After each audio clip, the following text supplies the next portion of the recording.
kenyang. Kalau hati seseorang itu bersih, maka tidak akan pernah kenyang dari baca Al-Quran. Kalau kita ingin mengukur punya hati bersih atau tidak, diukurnya kata ulama tidak dengan sholatnya, tidak dengan sedekahnya. Mungkin juga menjadi barometer, tapi penyebutan ulama tidak dengan sholat, tidak dengan jihad, tidak dengan sedekah, tapi diukur bagaimana kita melihat Al-Quran. Ada orang cukup melihat sudah menangis karena melihat Quran seakan-akan melihat firman Allah, mendengar suara firman Allah Subhanahu wa Ta'ala. Apalagi sampai dilihat huruf-hurufnya, maka timbul tambah imannya, tambah cintanya kepada Allah. Ada orang cukup melihat sudah sumpahnya, Masya Allah. Melihat, belum dipegang, baru melihat sudah tidak mau berlama-lama. Lebih indah dan asik melihat handphonenya, lebih indah dan asik melihat tontonan televisinya, dan dia hambar melihat Al-Quranul Karim yang hanya dijadikan pajangan di lemari-lemari bubetnya, lemari-lemari perhiasannya. Na'udzubillah, jika sampai kita dalam keadaan baru melihat sudah sumpah, baru megang sudah melesu. Ada orang yang sampai ke batas itu dari saking jauhnya dari Al-Quran, dan ini na'udzubillah min dzalik.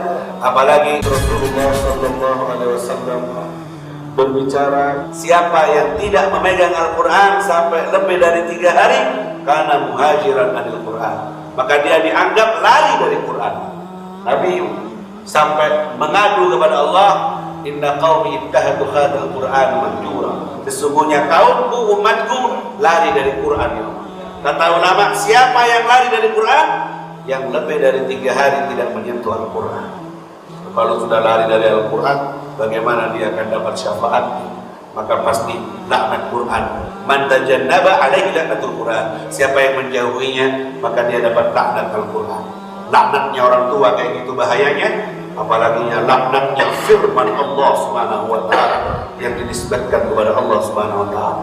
Makanya ayo diambil nanti Qurannya, malam-malam sudah libur televisinya, libur pasarnya, mungkin istirahat. Kalau sudah malam, fokuskan berdoa dengan Allah, berada di atas sejadahnya, menghabiskan malam-malam indah Ramadan dengan Allah Subhanahu wa Ta'ala.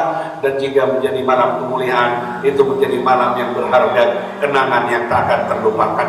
Tidak perlu diabadikan dengan potret kameranya, tidak perlu direkam dengan suaranya, tapi akan tertulis dengan raqib dan atidnya, dan abadi hingga berjumpa dengan Allah Subhanahu wa Ta'ala. Semoga Allah hidupkan hati kita dengan Al-Quran. Semoga Allah ampuni yang terlewat dari hari-hari kita, dan yang tersisa semoga Allah berkati. Allah beri kuat kita untuk bisa taat dan mematuhi perintahnya. Dan semoga Allah menjadikan pertemuan Ramadan ini sinin ba'da sinin, tahun demi tahun, Allah beri umur yang berkah dan panjang kepada kita. Dan Allah catat kita menjadi ahli Quran, keluarga Al-Quran, syafaat Al-Quran, masuk surga dengan rahmat Al-Quran, serta keberkahan cahaya Al-Quran. Allah alirkan kepada kuburan orang tua kita, kuburan dan sanak kerabat kita, dan kepada semua yang ada dari keluarga kita di dunia dan akhirat. Dan semoga Allah terima ibadah apa adanya dari yang kita kedepankan. Allah tidak harapkan kepada kita taufik dan hidayahnya sampai hari terbaik itu datang, hari perjumpaan dengan Allah dalam keadaan husnul khatimah, dalam keadaan rindu dan dirindukan oleh Allah, diridhai oleh Allah, hingga melihat tempatnya di surga fi khairin wa lutfin wa afiyah. Wa sallallahu ala sayyidina Muhammadin wa ala alihi wa sahbihi wa sallam, walhamdulillahi rabbil alamin.